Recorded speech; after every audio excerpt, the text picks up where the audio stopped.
Behold, I come, blessed is he that watcheth. And our topic this morning, as we have on the screen there, and they stood upon their feet, and in the same hour there was a great earthquake.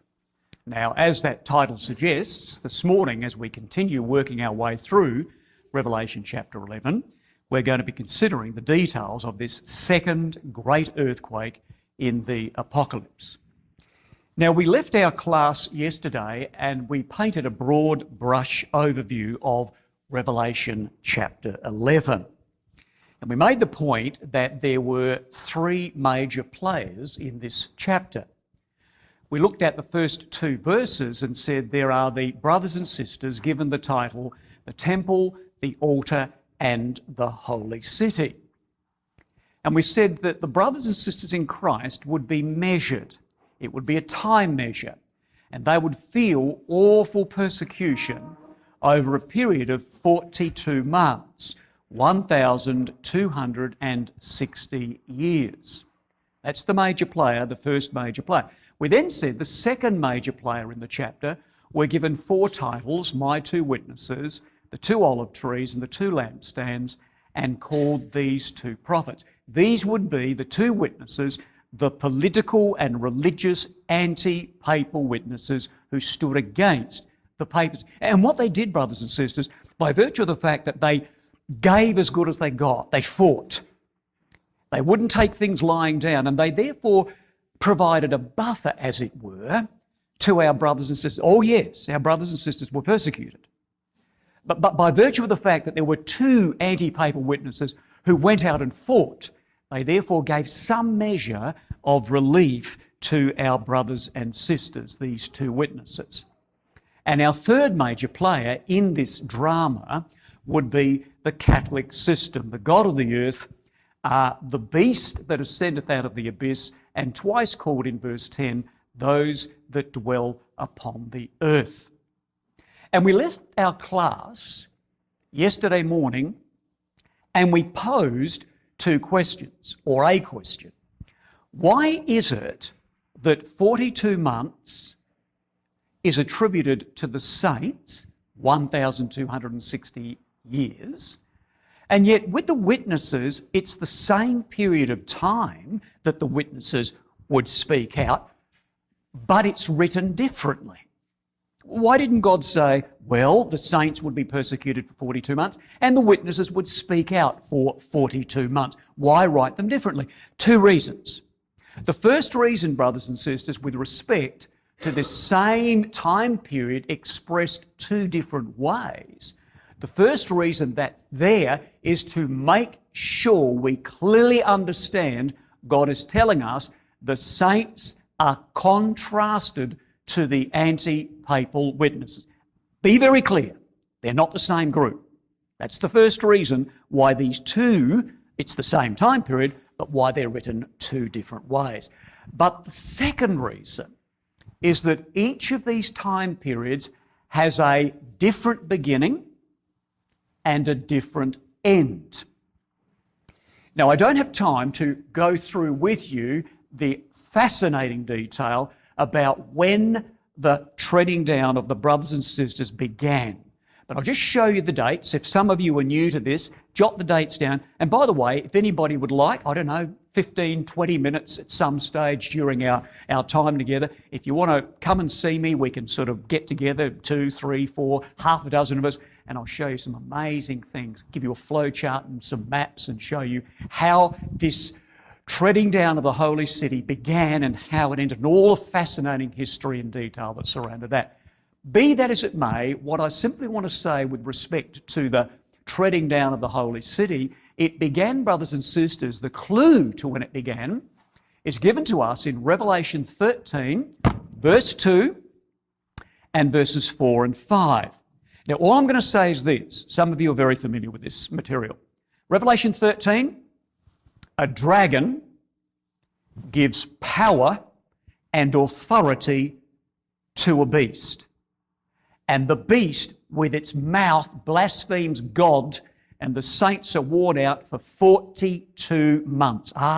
So it mentions 42 months in Revelation 13. And when you get your head around Revelation 13 verses 2 and verses 4 and 5, you say, right, when this dragon, whoever it was, of Revelation 13, gave power to the beast, whoever the beast was, that's when the treading down of the holy city began. Let me say this simply. The dragon was the Catholic emperors in the East in Constantinople. And the beast of Revelation 13 is the Bishop of Rome. So, in Constantinople, two men were instrumental, and they were 75 years apart. One of them was Justinian. 75 years later, Focus. Justinian rolled the ball, got the ball rolling, and said to the bishop in Rome, "You're the head bishop." It took 75 years for that to become solidified. And 75 years after Justinian, who gave that declaration, by the way, in AD 530 through AD 533, 75 years later, in comes Focus and says, "I'm going to ratify what the Emperor Justinian said 75 years before," and Focus imperially recognises the bishop in Rome as the head bishop and gives him the opportunity to transfer it on. Ecclesiastically, the bishop in Rome, the beast, had the same power as the emperor in Constantinople. So, that's all I want to say on that note, because I want to really focus on the witnesses, because they are the main thrust of Revelation 11. So if you want to speak with me at some time, I'll show you some terrific maps, and the kind of maps we're going to be looking at was the dragon. So get all this, flick, flick, flick. Did you get all that? So that was, if those had had 10 cups of coffee, you would have seen those slides and you would have all got it inside your mind. All right, so let's say this, brothers and sisters, with the starting point of the 42 months, it started with, well, after 75 years from Justinian, it was ratified by the Emperor Focus, the dragon in Constantinople, in 608, 610. That's when the witnesses of Revelation 11 began to be trodden down. And they would be trodden down for 1,260 years. So you add 1,260 years to 608, 610, you get 1868 to 1870. In 610 AD, the papacy, the beast, was given temporal power, military, economic, and political power. And the Pope would call the shots and do what he liked. For 1,260 years, he had temporal power. And he lost it. He lost his temporal power 1260 years later in 1868 through 1870, when Giuseppe Garibaldi in his 1,000 red shirts and Victor Emmanuel II, the King of Sardinia, marched up the Italian peninsula, determined to kick the Pope out. And they did. In 1870, the Pope was kicked out as king, and Victor Emmanuel II became King of Italy. What an amazing thing.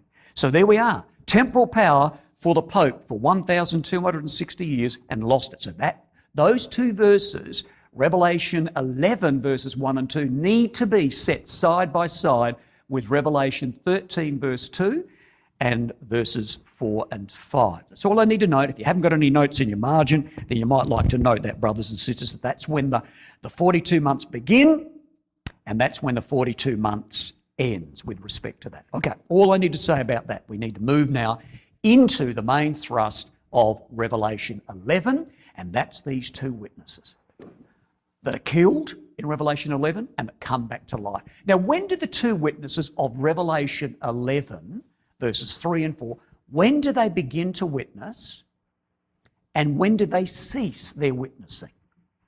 Well, you know, brothers and sisters, the key, just like here with the 42 months, we found the same expression in Revelation 13, which gives us the clue as to when that began. Likewise, we get the key to when the two witnesses began in Revelation chapter 12. Because in Revelation 12, we see the same expression, 1,260 days out of Revelation 11.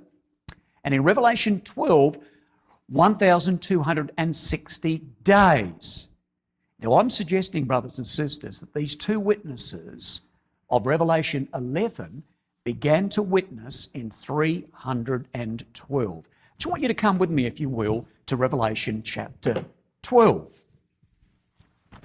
Familiar ground to some, not so familiar to others. I want to pick up a couple of key verses out of Revelation chapter 12. Revelation 12 is the key to when the witnesses of chapter 11 began. And then you'll find in chapter 11 when they ceased their witnessing. All right, now we're going to pick up the verse 6, Revelation 12. And the woman, whoever she was, fled into the wilderness. She fled into a wilderness state. She was banished. She was exiled. She was cut off. She was called a heretic. Whoever this woman was, she flees into a wilderness state where she hath a place prepared of God that they should feed her there. Now here's your key. Here's the same expression as we find in Revelation 11 and verses 3 and 4, that they should feed her there 1,260 days. And this is our key when the witnesses began. Who's this woman that runs into a wilderness state? What does that mean? Well, what we need to do to follow the flow of the story in chapter 12 is we need to turn the page. We just read verse 6. You turn the page and you pick up the story and you start reading verse 14 to get the flow of who this woman is, right? We read verse 6. Now we read verse 14. And to the woman, whoever she was, there were given the 2 wings of the great eagle, that she might fly into the wilderness, into her place where she is nourished. Now here's the same expression, or the same time period, I should say, 1,260 years. But it's called a time, times, and dividing of time. In verse 6 it was 1,260 days. And all of a sudden, God changes the expression. Why? To connect us to Daniel 7. But that's another story. Time, 1 year. Times, 2 years. Half a time, 6 months. Do your math. 1 year, 2 years, a half a year. Add all those days together and you get 1,260 days. Right? It's exactly the same time period. It's the same time period of verse 6 in chapter 12. God changes it to say, hey, you need to go back to Daniel 7 because there's some interesting things back there, right? But that's another story. So here's this woman. We're trying to pick up when the witnesses begin. So here's a woman running into the wilderness and she's nourished for 1,260 days. Now here is something interesting, brothers and sisters, as we just kind of like unpack a little bit about Revelation 12. She runs away. Who's the woman? Well, there are 3 women in chapter 12. The first woman is introduced to us in chapter 12 as a woman clothed with the sun, a moon under her feet, and a crown of 12 stars. She is the truth gone bad. She is the Catholic state religion. Clothed with the sun? Oh yeah. Constantine comes on the scene in 312 over in the west and he says, where's me mother? Where's me mum? Ah, there she is, the Catholic sect. Oh, there's a lot of other religious sects around the place. The Catholic sect. You, I will choose you and clothe you with the sun. So Constantine lifted up this religious group and gave them political authority. She is the Catholic system. Well, there were other religious groups running around saying, what? Christians having to do with politics? No way. Christians having to do things with the emperor? No way. And so here comes a woman in Revelation 12 that says, we want nothing to do with this Catholic state woman, this religious woman that Constantine has elevated. We want nothing to do with this newly elected state church. And so there's a peeling off, a protesting woman against this Catholic woman that Constantine has elevated. So this woman that peels off, call her the Protestants. Ah, for the first time there is a protesting against Catholicism. In the very first instance, they were the Donatists of North Africa. We will have nothing to do with this new Catholic woman. And so another woman emerges who is a protesting religious witness. There's your first witness. There are two of them, one political, one religious.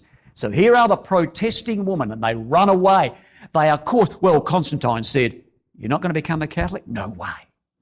Then get out." And they were placed in a wilderness stay. Who is the earth? It says there in verse 16, the earth helped this Protestant woman. Well, the earth, brothers and sisters, way back there in the very beginning in 312 and thereafter, the earth was a group of political blokes who were called the Circumcellions, or who, although not being religious, they would never ever be shackled with Roman Catholicism. You've got two witnesses standing against the new Catholic elected state.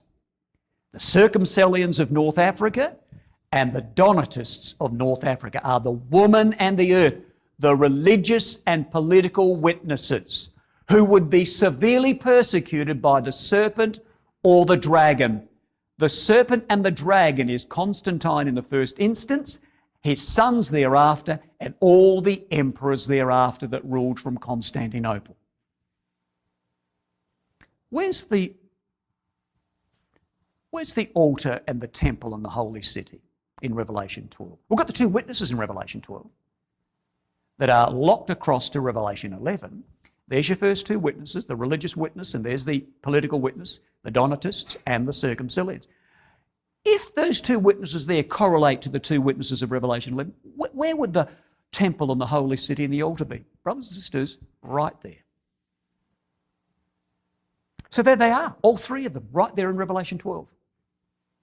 That come out of Revelation 11. There are your two witnesses, the woman and the earth, and the remnant of her seed is the temple, the altar, and the holy city. So the two witnesses of Revelation 11 began their witnessing with Constantine in 312 AD. Let's have a look at that, brothers and sisters. 312, they witnessed and spoke out for 1,260 years. You add 1,260 years to 312 and you get 1572, which is where we pick up the story in a moment in Revelation 11. 1572 is when they began to be killed. And those of us in this audience who will know the amazing events that took place in 1572, which was the slaughter of the Huguenots on St. Bartholomew's Day in France. All right, let's pick that up. All got that? How's your coffee? All working with you? Let me have a good look. You're all awake. You are all awake still just. Two witnesses. They began their witnessing in 312 when Constantine started to clothe this woman gone bad with political authority. There comes the Catholic state church. And a protesting woman says, "No way." And Constantine says, "You're excommunicated, get out." And they went into a wilderness state. And God left them there for 1,260 years. And they would continue down through time. Originally the Donatists and the Circumcellions, but they would manifest themselves all the way through time as various witnesses, political and religious, standing against the God of the earth. All right, now let's put this on a time chart, brothers and sisters, and see how this works through Revelation chapter 11.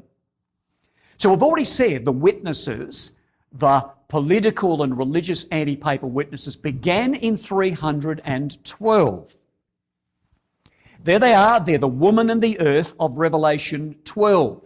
So if you don't have next to Revelation 11 and verse 3, this cross-reference to Revelation 12 verse 6 and the cross-reference to Revelation 12 verse 14 and 17, let me recommend that you jot in your margins of Revelation 12 verse 3 those references there, because that is when these two witnesses as the woman and the earth began to witness in Revelation 11.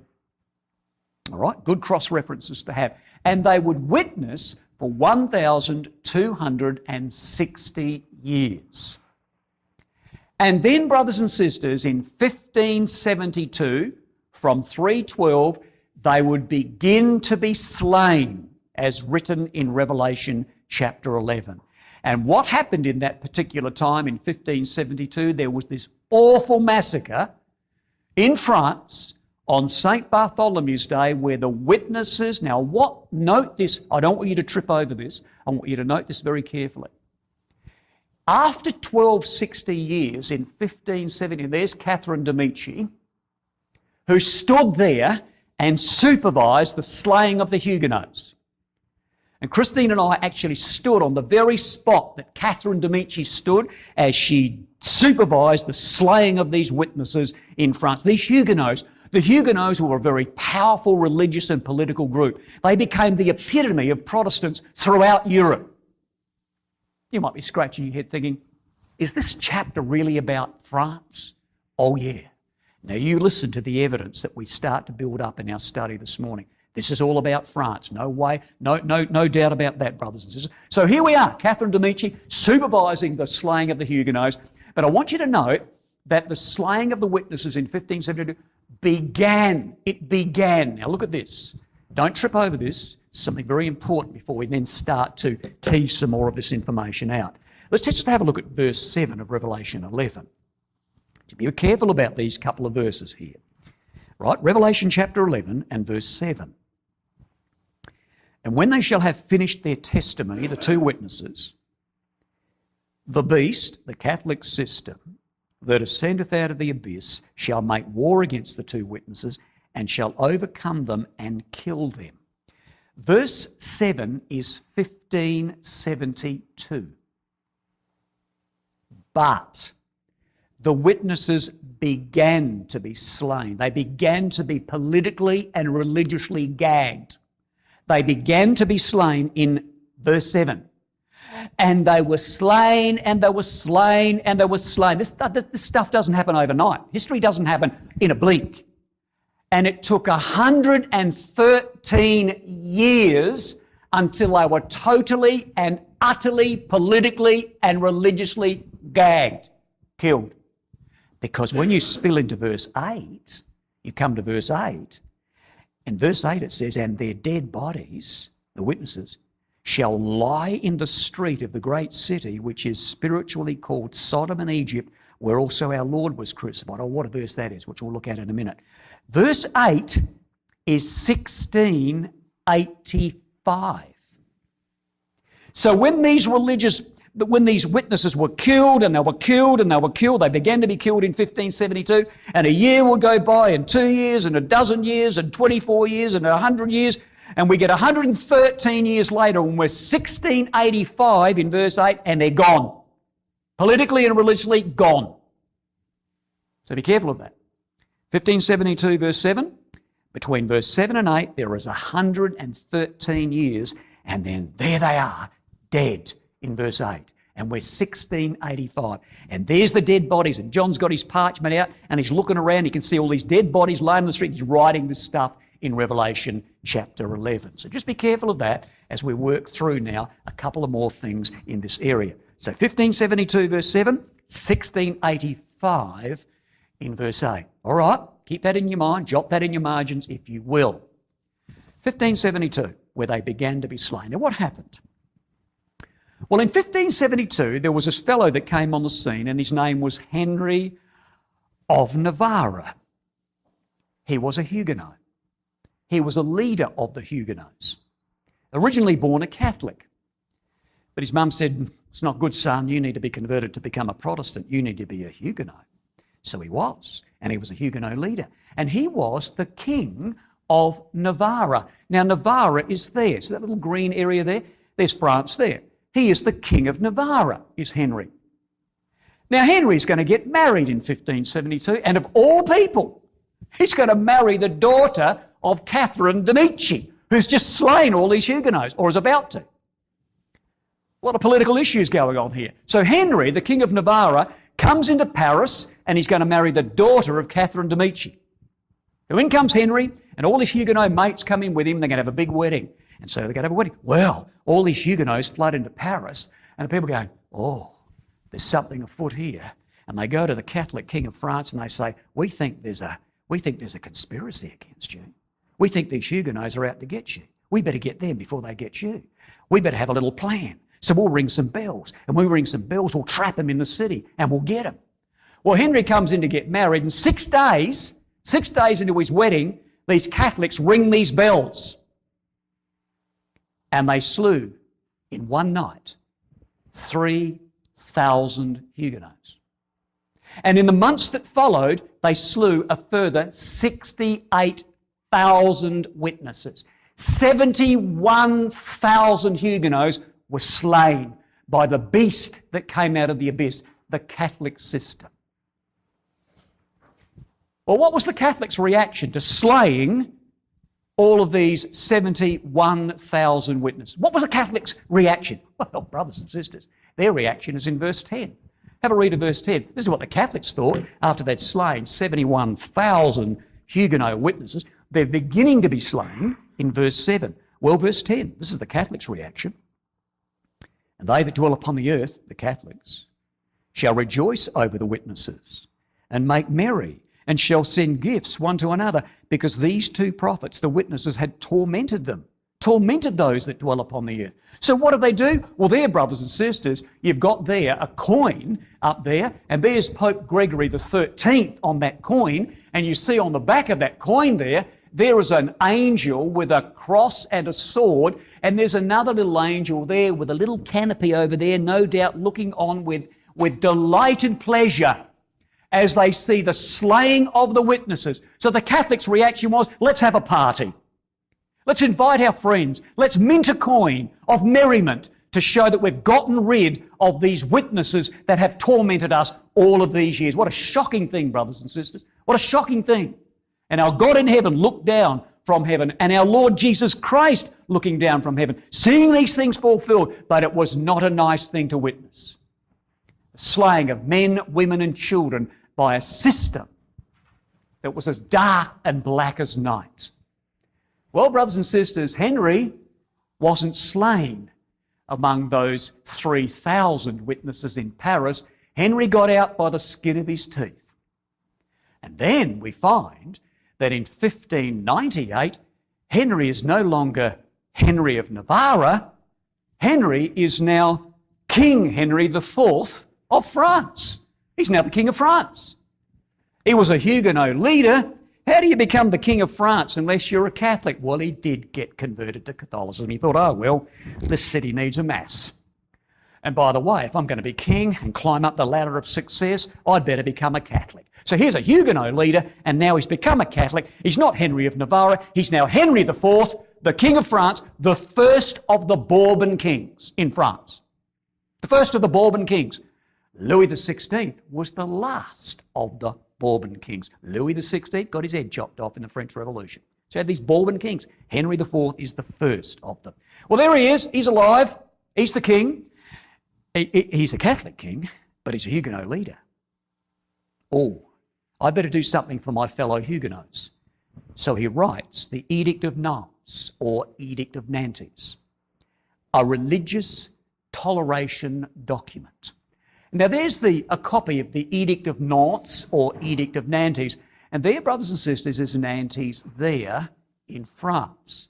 So here's Henry IV, the King of France, a Huguenot leader, and he writes a document to give religious freedom. You remember we said the witnesses began to be slain in 1572.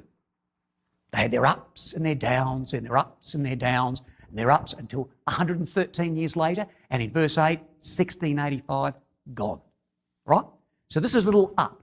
This is a little up in the ups and downs of those 113 years. This is a toleration of religious freedom that Henry wrote for his Huguenot mates or friends or religious cohorts. Well, brothers and sisters, Henry IV, the King of France, previously Henry of Navarre, he was killed by a fanatical Catholic. And Henry IV's son, Louis XIII, comes on the throne and hates the Huguenots. He wants to have more parties, he wants to kill more Huguenots, and he wants to mint more coins. But Louis XIII, the son of Henry IV, is not strong enough to remove the Edict of Nantes. But Louis XIV, who next comes on the throne, Henry IV, Louis XIII, nah, not strong enough. Louis XIV, oh yeah, he's strong enough. Louis XIV, the Sun King, the King of France that built the palace at Versailles. Louis XIV is strong enough to get rid of the Edict of Nantes, and he did. And therefore, brothers and sisters, we now come to 1685. The witnesses began to be slain in 1572, up, down, up, down, up, down. 113 years later, 1685, and in comes Louis XIV. Get rid of the Edict of Nantes, and he did. He revoked the Edict of Nantes, brothers and sisters, and now the witnesses are completely politically gagged. They're killed, and then they fall and they lay in the street for 3.5 days. Now, I'm Louis XIV. You're the Huguenots. Better to be you than me, let me tell you. Now, this is what I'm going to say to you, because this is what Louis XIV said to the Huguenots in 1685, when the witnesses were totally politically and religiously gone. I'm Louis XIV, you're the Huguenots. Get out of France. Take your pigs, your chooks, grandma, grandpa, your cousins, your kids, get out. You've got 15 days to get out of France if you don't become converted or Catholic. And over 1 million Huguenots fled. Some went to America, some went to South Africa, some went to England. They were the lawyers, they were the tradesmen, they were the fibre of the nation, and they fled. Because Louis XIV said, get out of France if you're not going to become a Catholic. And that's when, brothers and sisters, the revocation of the Edict of Nantes took place. That's when finally the witnesses were totally, completely dead, and that's where we pick up the record in verse 8, where the dead bodies lay in the street for 3.5 days from 1685, where they're now dead, and they would come back to life in 1789. They would lay in the street for 3.5 days. Now let's say something here. We've been talking about Henry of Navarre, Henry IV, Louis XIII, Louis XIV. We've been talking about Catherine de' Medici. We've been talking about France and Huguenots. Is this chapter really about France? Are we stretching this, brothers and sisters? Have a look at this verse here. Verse 8 and verse 13. Let's build up the folio of evidence to show unequivocally that this chapter is about France. Verse 8 and verse 13. This is rock solid stuff. This is rock solid, immovable ground that it's about France. Well, let's read the verse. Is it about France? Verse 8 says this. And their dead bodies, 1685, shall lie in the street of the great city, which spiritually is called Sodom and Egypt, where also our Lord was crucified. Does that tell you anything about France? No. There's nothing about France there. All right, well, let's explore it a bit more. Their dead bodies of the witnesses would lie in the street of the great city. What's the great city? Oh, brothers and sisters, it's Rome. Of course it's Rome. Heaps of quotations in the Apocalypse. Revelation 14 verse 8, alas, alas, that great city is gone. Revelation 16 verse 19, and that great city was divided into 3 parts, Rome. Revelation 17 verse 18, and the woman that sat upon the beast is that great city that reigns over the kings of the earth, which Rome did in the times of John. Revelation 18 verse 10 and 16, that great city, her hour of judgment is come. So, here we've got a verse that we think might give us a clue that chapter 11 is about France. The great city just tells us something about Rome. Still haven't got anywhere about France. You know, brothers and sisters, there was an emperor who was the first emperor of the third seal in chapter 6. Chapter 6, seal 1, white horse. Seal 2, red horse. Seal 3, black horse. Black horse, the black horse period of pagan Rome in Revelation 6 was awful. Awful distress, awful famine, terrible taxation. So the first emperor of the black horse period, his name was Caracalla. He brought terrible taxation to the Roman world, and he was going to bring a tax for the city of Rome. So if you lived in the city of Rome, you got taxed. There were people out in the provinces who says, no, you can't touch us. We don't live in the city of Rome. We don't have to pay our taxes. Caracalla says, oh yeah, I'm now going to make the city of Rome the empire. So the borders of the empire of Rome have now become the city of Rome. Pay your taxes. So here we are, brothers and sisters, building up this evidence. The frontiers of the empire became the limits of the city of Rome, instituted, declared by the Emperor Caracalla, the first emperor of the Black Horse period of Revelation chapter 6. All right, so we've got the great city is the empire of Rome. Still not enough evidence here, brothers and sisters. Well, let's have a look at this. The dead bodies, the witnesses, would lie in the broad plateau of the empire of Rome. There'd be a major thoroughfare in the empire of Rome in which the dead bodies would fall. And this broad plateau was France. And France was Papal Rome's special protector. France was the principal thoroughfare of the great city of spiritual Babylon. And France, brothers and sisters, was called the eldest son of the Catholic Church. Why? 10 barbaric tribes, 10 barbaric kingdoms that became the basis of Europe.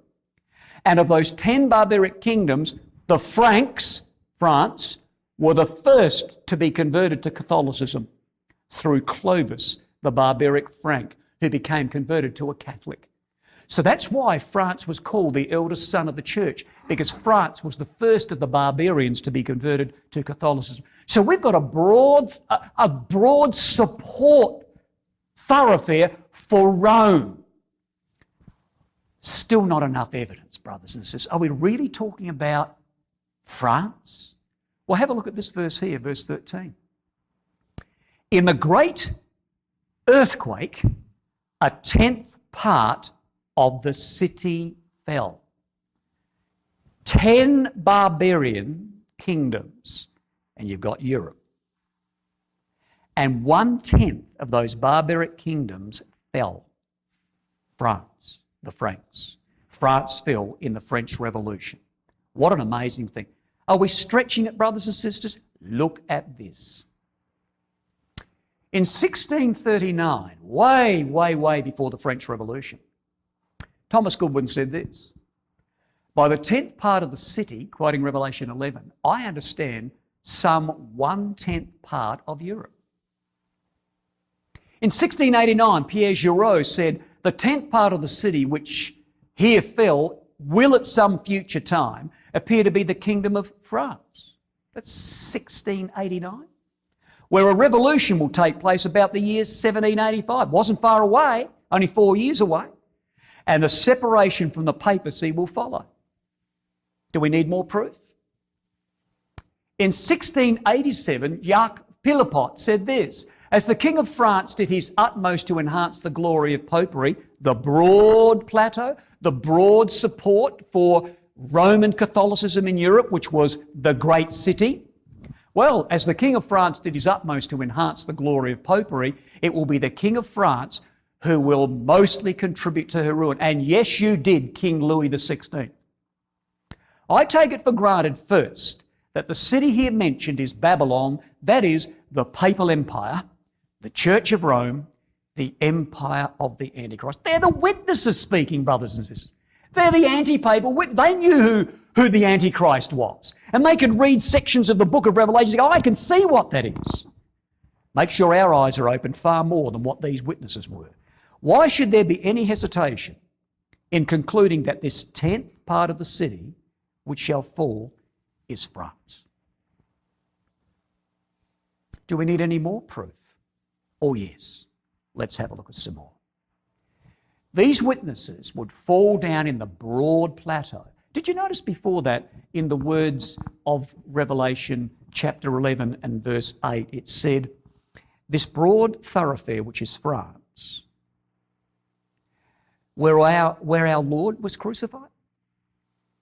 That Jesus was crucified in Judea. Jesus was crucified in a street in the Roman world. France was 1/10 of the Roman Catholic world. You see how that verse works? Egypt and Sodom.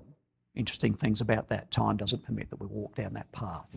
All right, brothers and sisters, more proof that we're talking about France and the Great Revolution of France. Well, here we are, 1685. Louis XIV, the Sun King, has said, get out. He's revoked the Edict of Nantes, or the Edict of Nantes, and now the dead bodies, according to the symbology of Revelation 11, are going to lay in the broad plateau, France, and they're going to come back where they fell down in France, and they're going to lay there for 3.5 days. Now, we do have a little bit of time up our sleeve. You beauty. Now's when I really need you. I really need you with me. If you've been taking a little bit of a nap, now's the time to wake up. All right? I'm looking at you. I'm looking at all of you now. You need to stay with me for the next 4 minutes. This is probably one of the most challenging time periods in the book of Revelation. 3.5 days. Has anybody got anything written in their margin about, I've got up there 3.5 days, the dead bodies will lie on the street for 3.5 days. I've got up there, it's equivalent to 105 years. Has anybody got that in their margin? There'd be a few here that got it in there. Can you explain it? Sometimes you do that. You listen to classes, especially on classes on prophecy, you think, oh, that sounds neat. Yeah, I get that. You write it, and then about 3 months later you go, I have no idea why I wrote that. In fact, I don't even know where I got it from. And then you get out your eraser and you rub it in because I don't get it. But if you've got it written in your mind, we've got to be able to explain it. And we've got to be able to explain this with credibility. All right? Not just say, oh, look, it kind of works. History's sort of mixed. No, not good enough, right? We've got to be able to explain this with credibility. 3.5 days is 105 years. Well, historically, it fits. I mean, 1685, kind of like a neat fit, but that's not good enough. 1685 through to 1789 is 105 years. Oh, yes, it is. I'll tell you this. When we start Revelation 11, we've got 42 months. That's easy. 42 months, 30 days in a month, 30 multiplied by 42 is 1,260. A day for a year, 1,260 years. That's easy.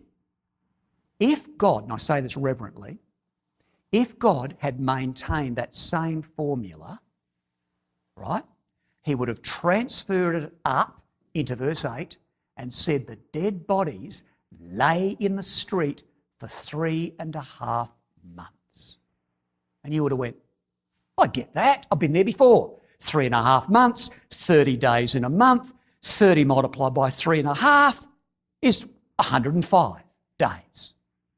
105 days, that's easy. 3.5 months. Or God could have said, the dead body's laid in the street for 105 days.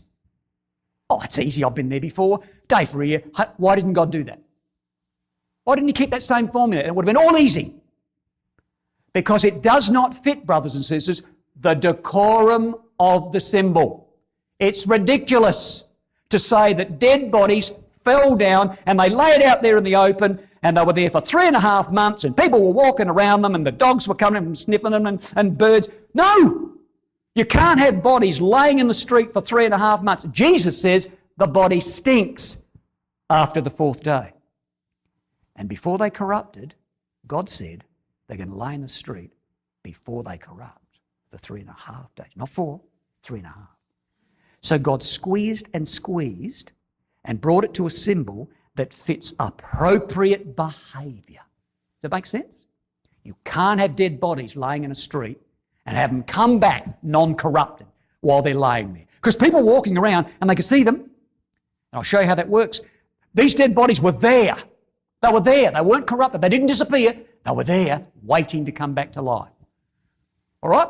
Well, how then do we get 3.5 days to equal 105 years? Well, God uses lunar days. You're probably thinking, what? If you've never heard this before, what are you talking about, Steve? Lunar days. We've already got a precedent, brothers and sisters, in verses 1 and 2. 42 months, 30 days in a month is based on the lunar cycle. There's already a lunar flavour in verses 1 and 2.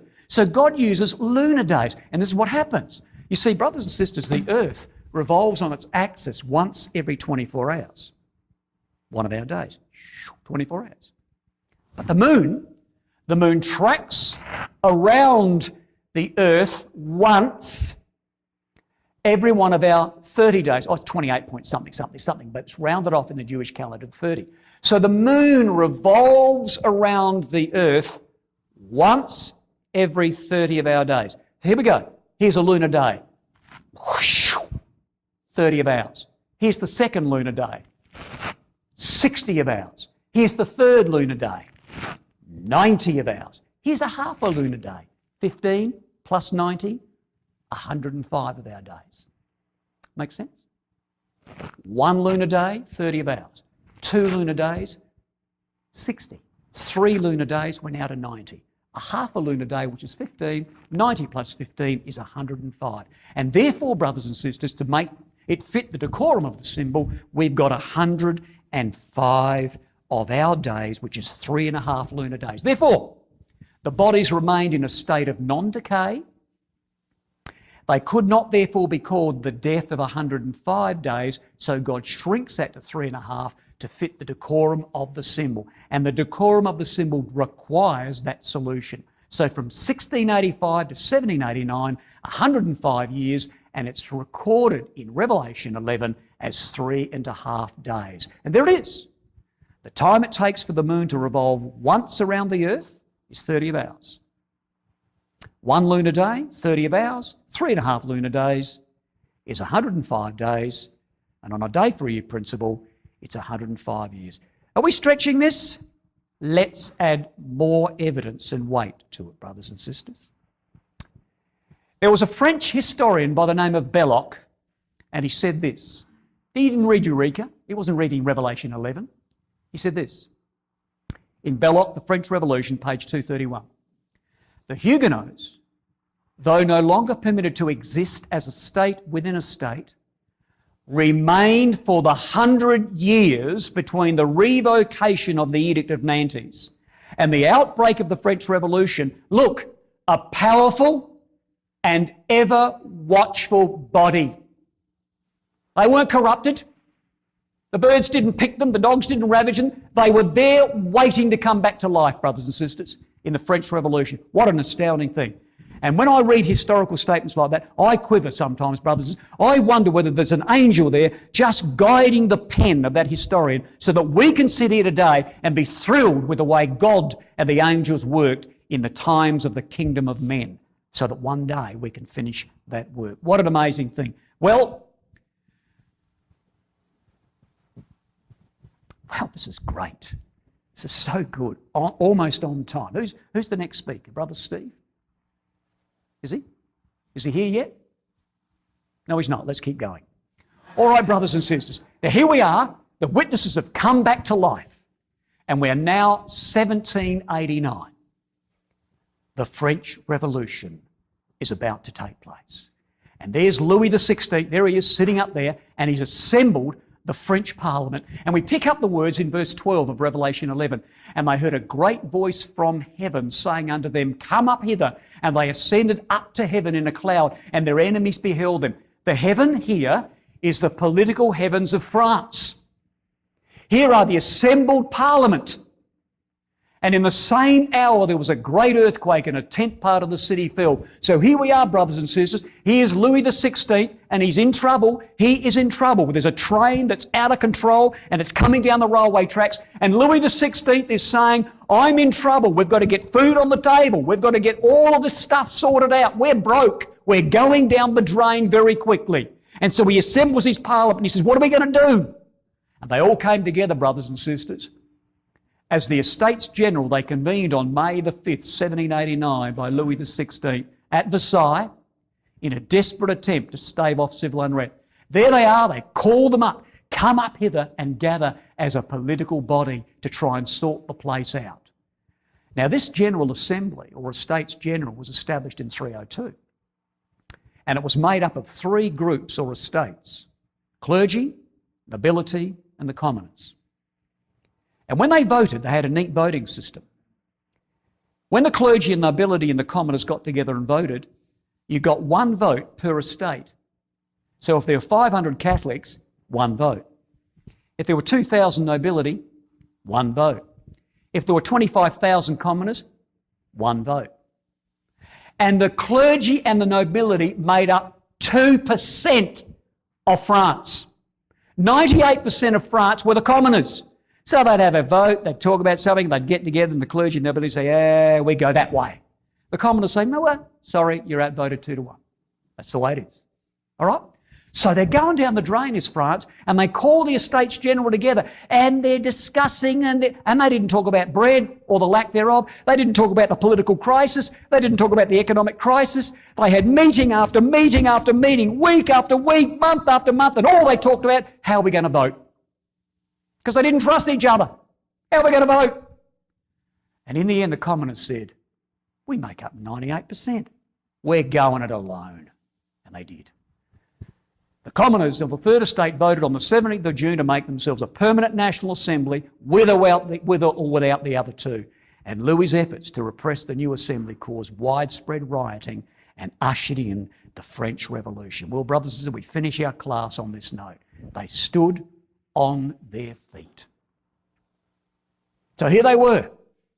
The new National Assembly, the commoners, published a decree proclaiming liberty of opinions, religious and political, and the property of the exiled Huguenots unsold at that date would be restored to their rightful heirs.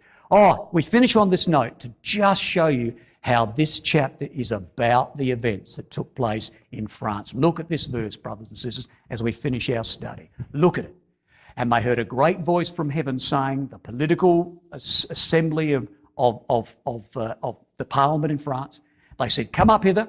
And they sent it up to heaven in a cloud, and their enemies beheld them. And the same hour there was a great earthquake, French Revolution, and a 10th part of the city fell, France. And in the earthquake were slain not 7,000 men. What's your margin say? Names of men. In the French Revolution, names of men were slain. 7 is the number of completeness.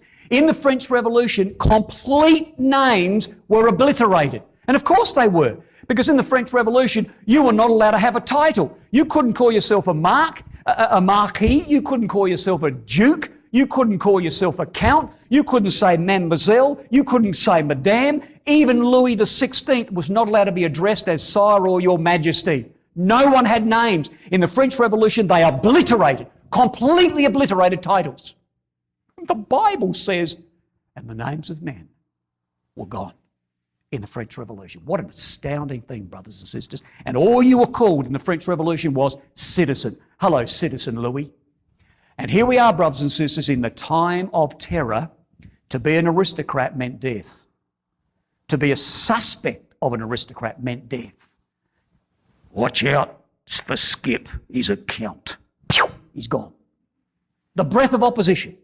A breath of opposition to any course of the events meant death. Here we are, brothers, in the reign of terror in 1793. And this is the scene for the opening of Revelation 16. The second woe is past, and behold, the third woe cometh quickly. And we are therefore, God willing, going to step now into Revelation 16, the vials, and use Revelation 11 as a springboard. So God willing, tomorrow morning, brothers and sisters, our title will be, as we step now, having been sprung out of chapter 11, as we step into Revelation 16, go your ways and pour out the vials of the wrath of God.